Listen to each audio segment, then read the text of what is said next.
கன்னியாகுமரி மாவட்டம் காப்புக்காடு பகுதியில் நடைபெற்று வரும் 4 வழிச்சாலை பணிக்காக நிலம் கையகப்படுத்தப்பட்ட நிலையில் நில உரிமையாளர்களுக்கு உரிய இழப்பீடு வழங்காமல் வீடுகளை இடிக்க வந்த அதிகாரிகளை தடுத்து நிறுத்தி போராட்டத்தில் ஈடுபட்ட சம்பவம் பரபரப்பை ஏற்படுத்தியுள்ளது. வீட்டின் சுற்றுச்சுவரை இடிக்க வந்த ஜேசிபி முன் நின்று எதிர்ப்பை தெரிவித்ததால் பணியை நிறுத்திவிட்டு திரும்பிச் சென்றனர். குமரி கேரளா இடையே நிலவி வந்த போக்குவரத்து நெருக்கடியை குறைக்கும் பொருட்டு மத்திய அரசு கடந்த 2004ஆம் ஆண்டு 4 வழிச்சாலை திட்டத்தை அறிமுகப்படுத்தி அதற்காக நிலங்களை கையகப்படுத்தி வேலையை துவங்கி நடத்தி வருகிறது. இந்த நிலையில் விளாத்துறை ஊராட்சிக்கு உட்பட்ட காப்புக்காடு பகுதியில் குறிப்பிட்ட நிலங்களுக்கு உரிய தொகை வழங்கப்படவில்லை என்று கூறி மக்கள் வேலையை துவங்க விடாமல் தடுத்து வந்தனர். இந்த நிலையில் அதிகாரிகள் பல கட்ட பேச்சுவார்த்தை நடத்தி மக்களை சமரசம் செய்து வேலையை துவங்கி நடத்தி வந்தனர். இந்த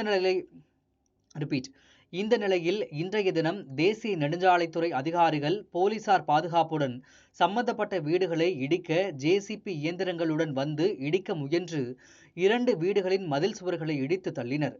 இதனை கண்டு அதிர்ச்சியடைந்த வீட்டின் உரிமையாளர்கள் அதிகாரிகளை தடுத்து நிறுத்தி போராட்டத்தில் ஈடுபட்டனர். அப்போது அதிகாரிகள் மற்றொரு வீட்டின் மதில் சுவர் மீது இடிக்க முயன்றபோது அந்த வீட்டின் உரிமையாளர் பெண் தங்களுக்கு உரிய தொகையை வழங்கிவிட்டு 10 நாள் அவகாசம் தந்து வீட்டை இடிக்க வேண்டும் என்று ஜேசிபி முன் ஆவேசத்துடன் கூறினார். மேலும் மதில் சுவரை இடிக்க விடாமல் நின்றதால் அதிகாரிகள் மதில் சுவரை இடிப்பதை நிறுத்திவிட்டு நிலத்தின் உரிமையாளர்களிடம் பேச்சுவார்த்தை நடத்தி 10 நாட்கள் கால அவகாசம் வழங்கி சென்றனர். இந்த சம்பவம் அப்பகுதியில் பெரும் பரபரப்பை ஏற்படுத்தியுள்ளது.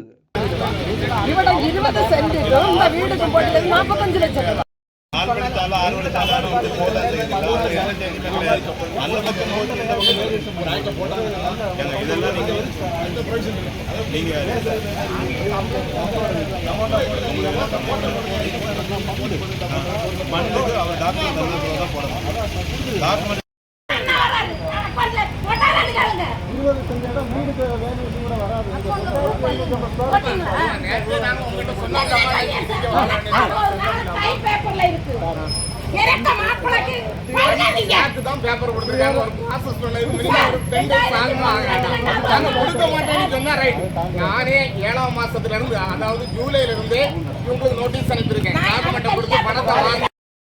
எனக்கு 2 கோடி ரூபாய் போட்டு செட்டில் பேச்சு கேட்காதீங்க, கள்ளமாறு. நான் ஓடி 2004 ஓடுனேன். இதுக்கு வளைவுக்கு காரணத்தை காட்டி வீடு அதுக்கு தரல. சட்ட பேப்பரை படிச்ச குடும்பம் வெளிநாட்டி குளிப்பேன்.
BJP